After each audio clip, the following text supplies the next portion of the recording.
berdirilah dua kerajaan besar di wilayah Jawa Timur, yaitu Kerajaan Jenggala dan Kerajaan Kediri. Kerajaan Jenggala dipimpin oleh Raja Jayanegara dan Kerajaan Kediri dipimpin oleh Raja Jayenggrana. Untuk mempersatukan kedua kerajaan dan menghindari peperangan, maka dijalinlah sebuah ikatan pernikahan antara Panji Asmarabangun, putra Raja Jenggala, dengan Dewi Sekartaji, putri Raja Kediri. Suatu hari, Kerajaan Jenggala diserang musuh. Ketika pertempuran berlangsung, Dewi Sekartaji melarikan diri. Dia menyamar sebagai gadis desa dan tinggal dengan seorang janda dengan 3 orang putrinya, yaitu Klenting Abang, Klenting Ijo, dan Klenting Biru.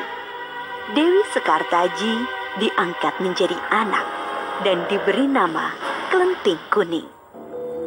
Namun Klenting Kuning tidak diperlakukan dengan baik. Setiap hari ia disuruh mengerjakan pekerjaan rumah seperti mencuci, memasak, dan membersihkan rumah. Ketiga kakak angkatnya sangat pemalas. Mereka bisa hanya menyuruh saja. Klenting Kuning, cuci bajuku. Cuci juga selendangku. Baik, Kak.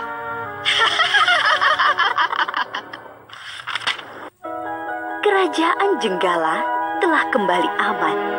Panji Asmarabangun telah berhasil mengalahkan musuhnya yang menyerangnya. Tetapi ia sedih karena Dewi Sekartaji telah meninggalkan istana. Ia pun bertekad untuk mencarinya. Ia mengerahkan para pengawal untuk mencari keberadaan Dewi Sekartaji. Selang beberapa waktu, seorang pengawal mengabarkan ia bertemu seorang gadis yang mirip dengan Dewi Sekartaji di sebuah desa. Panji Asmarabangun berangkat ke desa Dadapan. Desa itu berseberangan dengan desa di mana Klenting Kuning tinggal. Ia tinggal di rumah Mbok Randa. Ia menjadi anak angkat Mbok Randa dan menyamar sebagai ande-ande lumut yang sedang mencari jodoh. Berita tentang ande-ande lumut mencari jodoh segera tersebar. Klenting Abang, Klenting Ijo, dan Klenting Biru berdandan secantik-cantiknya untuk melamar ande-ande lumut.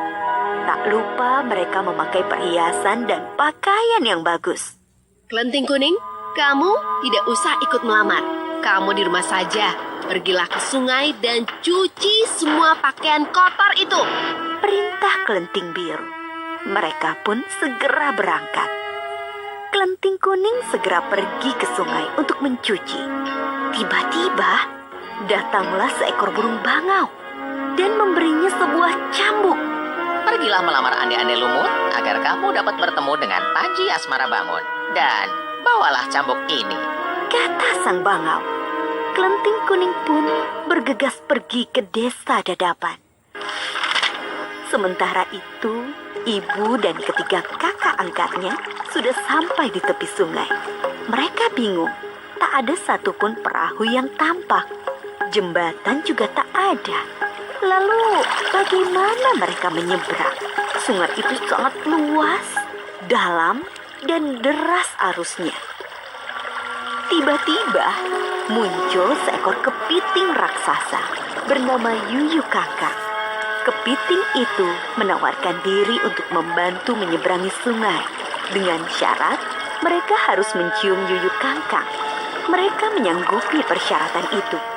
Satu persatu, mereka naik ke punggung Yuyu Kangkang untuk menyeberangi sungai. Beberapa saat kemudian, sampailah Klenting Kuning di tepi sungai. Ia pun bertemu dengan Yuyu Kangkang. Yuyu Kangkang menawarkan jasa untuk menyeberangkan dengan syarat Klenting Kuning harus menciumnya. Klenting Kuning menolak syarat itu. Ia memaksa Yuyu Kangkang untuk memberangkatkannya. Tanpa syarat itu, Yuyu Kangkang tidak mau menyeberangkannya. Kesabaran Klenting Kuning sudah habis.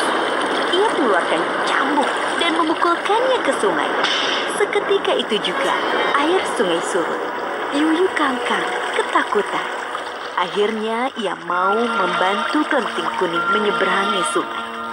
Kelenting Kuning segera naik ke punggung Yuyu Kangkang dan sampailah ia ke seberang sungai. Ibu dan ketiga kakak angkatnya lebih dulu sampai di rumah Mbok Randa. Secara bergantian, Kelenting Abang, Kelenting Ijo, dan Kelenting Biru menunjukkan kecantikannya pada ande-ande lumut. Tetapi tak satu pun dari mereka yang terpilih. Mereka telah mencium Yuyu Kangkang. Beberapa saat kemudian, tibalah Kelenting Kuning di rumah Mbok Randa. Ande-ande lumut memilih Kelenting Kuning sebagai istrinya. Karena dia tahu bahwa Kelenting Kuning adalah Dewi Sekartaji. Dan dialah satu-satunya wanita yang tidak mencium Yuyu Kangkang. Ande-ande lumut membongkar penyamarannya. Diceritakannya bahwa dirinya adalah Panji Asmara Bangun. Akhirnya Panji Asmara Bangun dan Dewi Sekartaji telah berkumpul kembali. Mereka mengajak Mbok Randa untuk tinggal di istana sebagai ucapan terima kasih. Mereka pun hidup bahagia.